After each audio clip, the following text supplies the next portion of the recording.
Okay, so 3-body problem happened, Invincible episode 6 happened, and Roadhouse, that just happened. Let's get into it.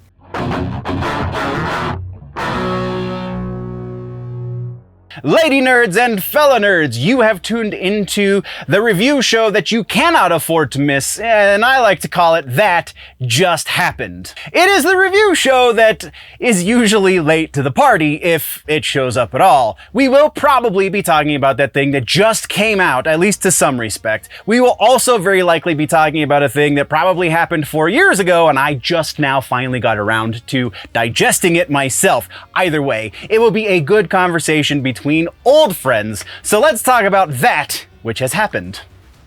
Okay, so all of the spiels, this is, reviews for people who are lazy. 3-body problem, I just finished the first season of it, and honestly, if you want an in-depth analysis of comparing the book to the Netflix show, and then also he does a comparison of the Netflix show and the Tencent show, the show that aired in China, because the book is based on a Chinese author's writings. That is a great thing to do. Go check out Quinn's Ideas is the name of the channel. Kid does amazing work, man. I really dig Quinn's Ideas. That is a fantastic channel if you are a fan of science fiction literature, specifically Dune and 3-body problem, and he just did a fantastic Neuromancer video and a couple other things along those lines. So go check that out. But as far as is it worth a watch? What do I think they're going to do as far as continuation into a second season potentially? This show, there's a lot of high concept, which is to be expected because the books are very high concept science fiction. Not a whole lot of great characters in the book. So how do you translate something that is that dry, to be honest? How do you translate something that dry into something compelling as far as a TV show is concerned? Apparently DB Weiss and David Benioff have figured it out, because while I don't think these guys do well when they are just kind of left to their own devices, like we saw with the last 2.5 seasons of the Game of Thrones, they apparently do super well when there is some source material to work off of, even if they have to dramatically reinterpret the source material. As long as there is source material, they know the broad strokes. They can make the details very compelling. And I think that's super interesting, because this is not a one-for-one adaptation of the original text. It shouldn't be. It couldn't be, because the original text, again, was written for a Chinese audience. So it has to be kind of adapted. Even the translation from Chinese to English, there were some interpretations that had to be made in order to make it make sense to people who were reading it in English. So the Benioff-Weiss adaptation, the American adaptation, if you will, is highly compelling, and they still get all of the details in there too. They just kind of reassign who some of the details are given to in as far as the characters go.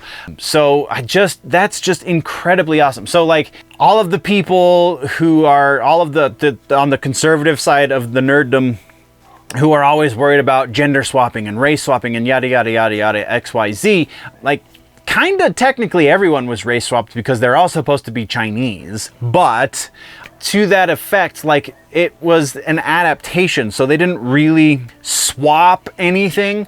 What they more did was they took character traits and assigned them to an all-new character. They didn't take the name of the original character and just switch the gender or anything like that. They gave these all-new characters. It's almost an all-new thing telling the same story. I don't know. Under certain circumstances, that doesn't work, but under these circumstances, it really does. So as far as season 2 goes, I will be very surprised if we don't get a second season. Beyond a second season, I think that's where it starts to break up, because Netflix is going to Netflix. So if the second season doesn't perform to a certain degree, then they definitely won't do a third season. But also, they just have this tendency to get rid of things, even regardless of how popular, because of cost, because contract renegotiations start to happen, and they can't afford the actors anymore, so they just cancel the show. So yeah, I think we'll get a second season out of this. I think it'll be popular enough. I don't know about a third season though. Where are we going next? Next we're going to Invincible, episode 6. So at least one of the deaths that we talked about last time is a non-factor. No, I take that back. 2 of the deaths are a non-factor because we are getting 2 of those superheroes back. I'm not going to say the specific names because I'm blanking them. And for the review stuff, I don't take as much notes. I literally just write down the titles of the shows and then we just shoot from the hip. So yeah. Episode 6, again, we get to the point where it's like, okay, now we're going somewhere positive. Oh my God, seriously, how does the last 5 minutes of every episode of this show just turn everything upside down? Just kills all of that positive momentum and turns it back negative. Maybe that's why it's so compelling. Maybe that's why I feel like I have to come back every week to watch the next episode. I don't know. They could be onto something. Who knows? But yeah, episode 6, great stuff. I really dig what's going on with the agent, the robotic agent. I can't think of his name now because again, ADD. It's this show.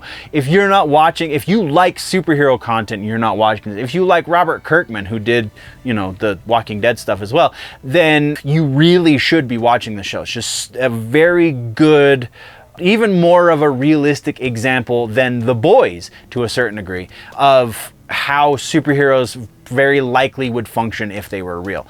It's an incredible character analysis, in even a human character analysis, because Invincible's mom has to deal with so many different things and she's human, and it's like, wow, what the people that if they were put in a similar situation, say your friend's mom finds out dad left to go start another franchise family and then left that franchise family and that mom died and they had a baby together, would your friend's mom then take that baby under her wing and raise her as how incredibly intense is that to just on the human level? And then you add the fact that it's superheroes on top of it and aliens and so on and so forth. Just really nuts and really, really good. So yeah, I every time we talk about this, we're probably going to be gushing because it's good stuff, man. And then our final piece for this week's episode of That Just Happened is Roadhouse. I mean, I guess we could talk about the trailer for Beetlejuice just because I'm super hyped about that, but I think we talked enough about it in the news. But yeah, Roadhouse came out, we watched it. We watched it twice, actually, because this is a beautiful thing. So I read whose 2-line synopsis of it was. It might have been Bounding Into Comics. It might have been We Got This Covered. I can't remember. It's one of the 2 of them. But it said that Roadhouse is a great movie, a horrible reboot, and a fantastic Jake Gyllenhaal vehicle. And I think that sums it all up very, very well. Because it's, maybe not a great movie, but it is a well-done action movie. So it's got that going for it. As far as honoring the source material, yeah, the guy's name is Elwood Dalton and he fights.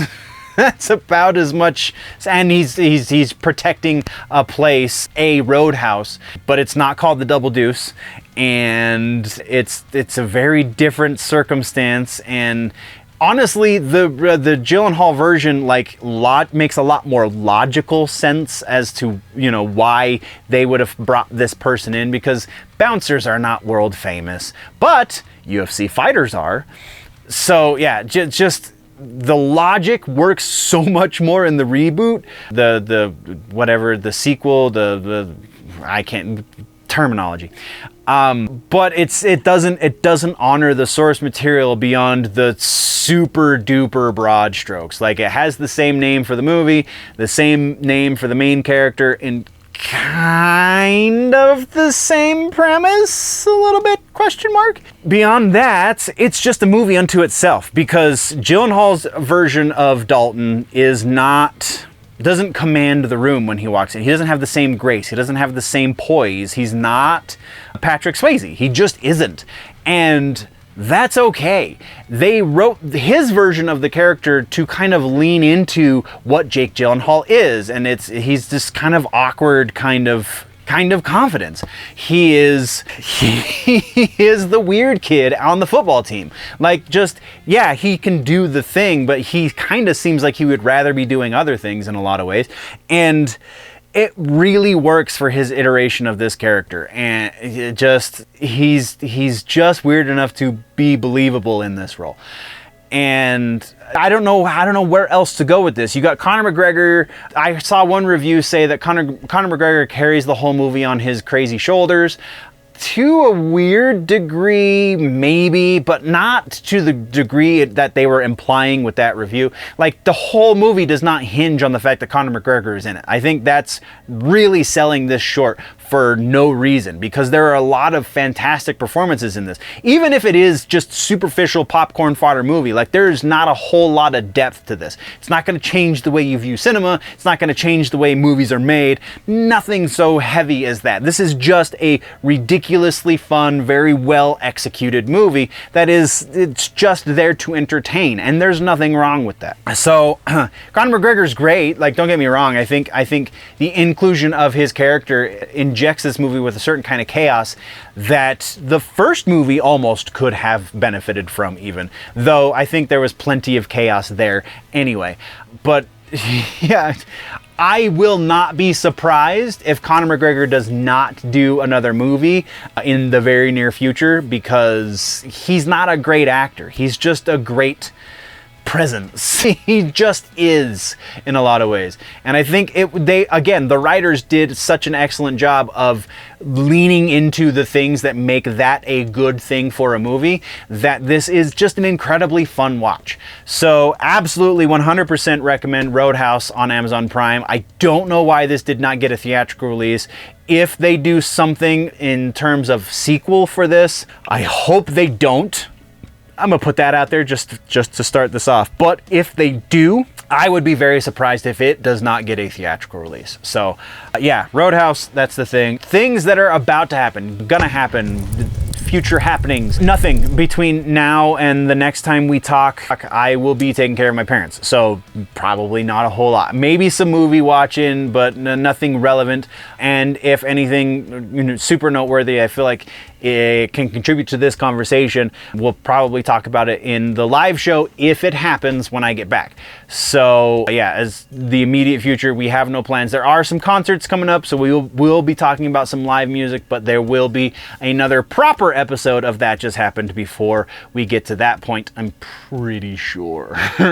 Don't quote me on that because I don't have my schedule right in front of me, but yeah, that is the anticipation. So thank you very much, nerds, for joining me. What just happened for you? What did you watch the most recent episode of Invincible? Do you agree with me that this show is incredibly well written and incredibly well executed, especially for a cartoon? What about Roadhouse? Did you watch Roadhouse? Did you see the fun for what it was and not expect something heady and crazy good? Let's talk about that. Let's talk about all of the things down in the comment section. And I'll see your faces in a few weeks, nerds. Thank you very much for joining me. We'll see you next one. Before we go, always remember that if it's generally nerdy, it's probably here. And that just happened. I can't believe that just fucking happened. Is it dead? Oh my God.